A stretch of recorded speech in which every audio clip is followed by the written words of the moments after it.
Assalamualaikum warahmatullahi wabarakatuh. Alhamdulillahi rabbil alamin. Wabihi nasta'inu ala umuri dunia waddin. Wa ala alihi washabihi ajma'in amma ba'd. Yang pertama-tama, marilah kita panjatkan puji beserta syukur kita atas kehadiran Allah Subhanahu wa taala, yang mana Allah telah memberikan kita kesehatan, kesempatan sehingga kita dapat membuat video ini dengan sebaik-baiknya. Dan tak lupa pula, salawat berangkaikan salam, mari sama-sama kita sanjung sajikan ke pangkuan Nabi besar Muhammad Sallallahu Alaihi Wasallam, yang mana beliau telah membawa umat manusia dari alam jahiliyah menuju alam Islamiyah, dari alam kebodohan menuju alam yang berilmu pengetahuan. Seperti yang kita rasakan pada saat sekarang ini. Yang saya hormati Bapak Sodikin MA selaku dosen pengampu mata kuliah Mazahibut Tafsir, dan saya banggakan teman-teman seperjuangan. Adapun saya membuat video ini adalah untuk memenuhi mata kuliah Mazahibut Tafsir yang berjudulkan Sejarah Perkembangan Tafsir Al-Quran di Masa Awal, Klasik, Modern, dan Kontemporer.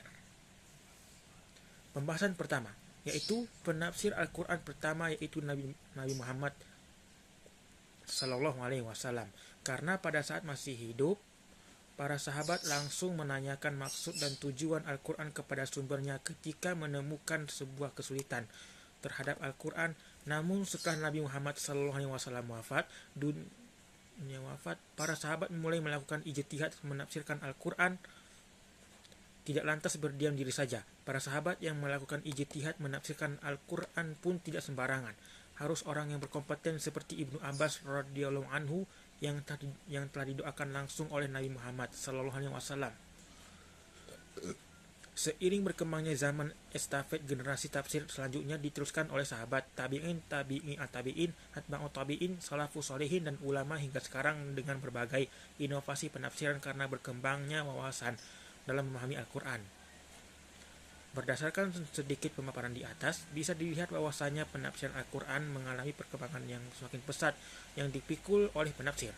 Para penafsir memiliki beragam dalam menafsirkan Al-Quran karena berbagai keadaan yang beragam.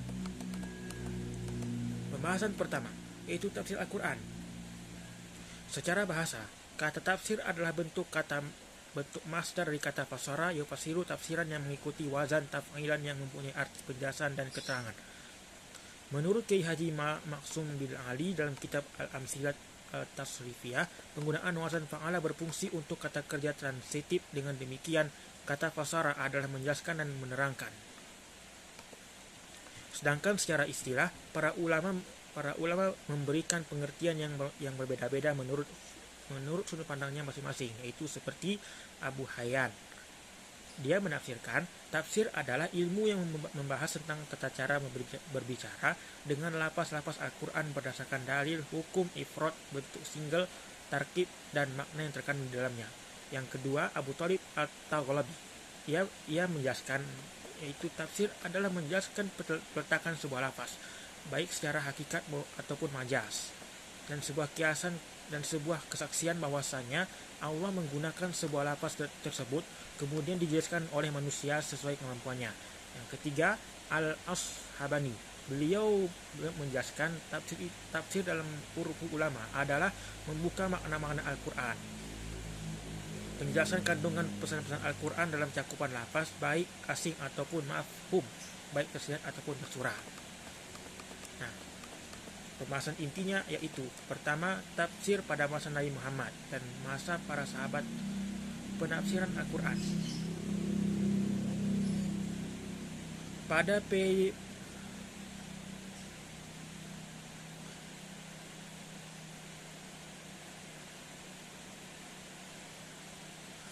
periode Nabi Muhammad Sallallahu Alaihi Wasallam, yaitu tahun 12 sebelum Hijriah sampai 11 Hijriah.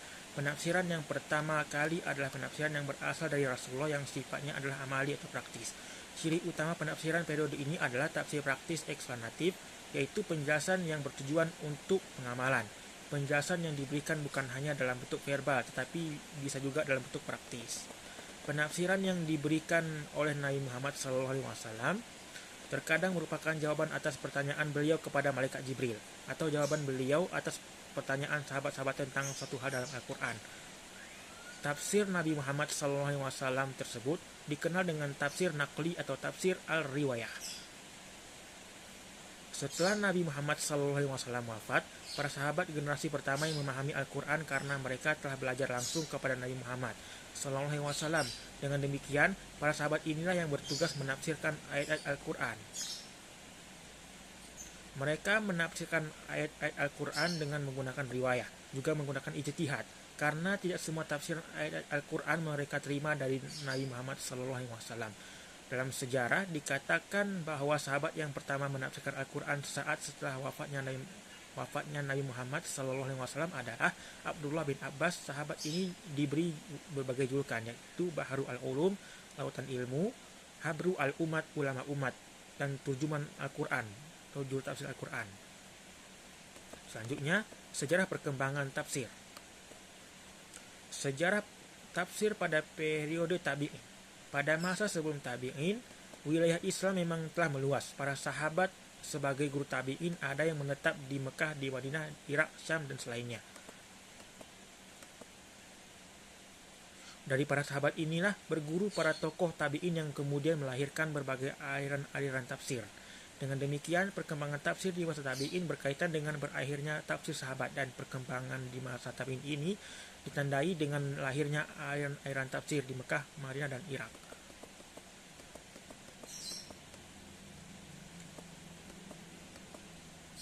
Dari sini sehingga muncullah berbagai kitab-kitab, misalnya tafsir Al-Sudi, tafsir Al-Juraij, tafsir Ibnu Jarir Al-Tabari dalam masa berikutnya, terutama pada abad ke-14 sampai 12 Hijriah. Berkembanglah berbagai penafsiran yang ditandai dengan maraknya kitab-kitab tafsir yang dengan sistem dan corak yang berbeda-beda dalam berbagai tinjauan, seperti tafsir Al-Kasyaf, tafsir Al-Jami'il Ahkam, Al-Quran karya Al-Qurtubi. Selanjutnya tafsir Al-Kasfu, Al-Bayan, tafsir karya As-Sa'labi. Selanjutnya pembahasan pada tafsir pada masa mufasir klasik dan modern.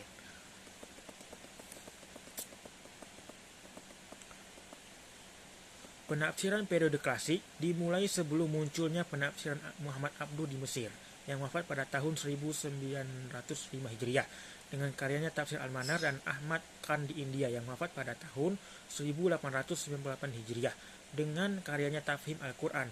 Pada abad ke-4 Hijriah, perkembangan karya-karya tafsir dalam bentuk kitab mulai marak. Selanjutnya, periode tafsir periode modern. Yang dimaksud dengan era modern di sini adalah sejak abad ke-14 Hijriah atau akhir abad ke-19 Masehi sampai sekarang, yaitu sejak dimulainya gerakan modernisasi Islam di Mesir oleh Jamaluddin Al-Afghani yang menjabat dari tahun 1254 Hijriah atau tahun 1838 Masehi sampai tahun 1314 Hijriah atau 1896 Masehi, dan murid beliau adalah Muhammad Abduh. Di Pakistan oleh Muhammad Iqbal, di India oleh Said Ahmad Khan, dan di Indonesia adalah H.O.S. Cokroaminoto. Selanjutnya ada bentuk metode sistematika dan ruang lingkup tafsir periode modern. Bentuk tafsir abad modern ini tidak jauh berbeda dari bentuk tafsir mutakhirin, yaitu perpaduan antara riwayah dan dirayah. Dari segi tafsirannya, periode modern memakai metode tafsir zahiri dan tafsir komparatif atau muqarran, sama dengan pola yang dianut pada periode mutakhirin. Pada periode ini muncul pula metode baru yang disebut dengan metode maudhu'i, yaitu metode tematik, yaitu menafsirkan ayat-ayat Al-Quran berdasarkan topik atau tema yang dipilih. Semua ayat yang berkaitan dengan topik tersebut dihimpun, kemudian dikaji secara mendalam dan tuntas dari segala aspeknya. Sistematika tafsirnya sebagian besar menggunakan sistematika tafsir yang tadi disebutkan di atas, yaitu menafsirkan Al-Quran dari awal surah Al-Fatihah sampai akhir surah An-Nas secara berurutan, kecuali yang mengikuti metode tematik. Pembahasan terakhir yaitu tafsir pada era kontemporer. Periode kontemporer ini dimulai dari akhir abad 19 hingga kini. Sudah sekian lama pemeluk Islam mengalami penindasan dan penjajahan oleh bangsa Arab yang notabene adalah kaum imperialisme kolonis.